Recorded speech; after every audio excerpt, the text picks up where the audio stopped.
చాలా సంవత్సరాలు నిస్వార్థమైన సేవను చేసిన భక్తుడు.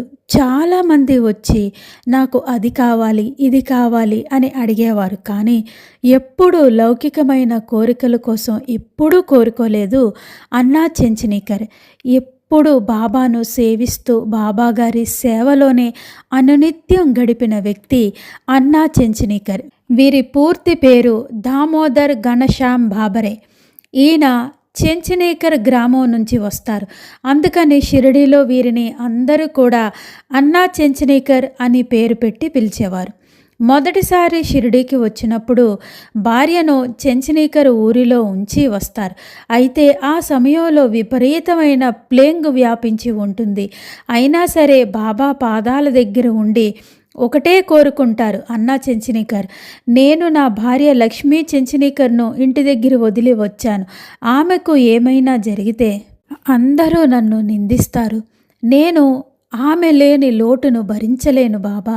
ఆ చుట్టుపక్కల ఎంత ప్రమాదకరమైన పరిస్థితి ఉందో నాకు తెలుసు. ఆమె కర్మానుసారం ఏదైనా అనుభవించాలి అంటే అది అనుభవించని, కానీ బాబా నువ్వు తప్పక ఆమెను రక్షించాలి అని వేడుకుంటారు దామోదర్ ఘనశ్యామ్ బాబరే. షిరిడీలోనే ఉంటారు. లక్ష్మీ చెంచనీకర్ ఊరిలో ఉంటారు.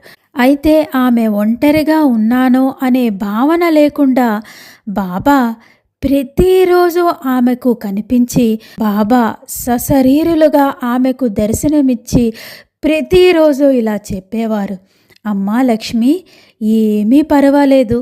నీ చుట్టుపక్కల ఎంత భయంకరమైన పరిస్థితి ఉన్నా సరే నీ భర్త ఎప్పుడో నీ గురించి నా పాదాల చెంత కూర్చొని ఆలోచిస్తున్నాడు. కాబట్టి నీ గురించి బాధ్యత అంతా నాదే.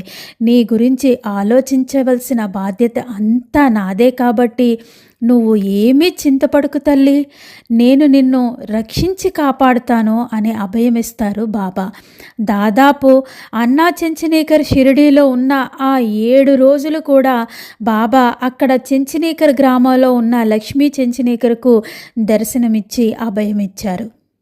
బాబా పట్ల పరిపూర్ణమైన విశ్వాసం మనకు కలిగి ఉంటే ఏమి జరుగుతుంది అనే దానికి మనకి ఒక గొప్ప ఉదాహరణ ఈ లీల.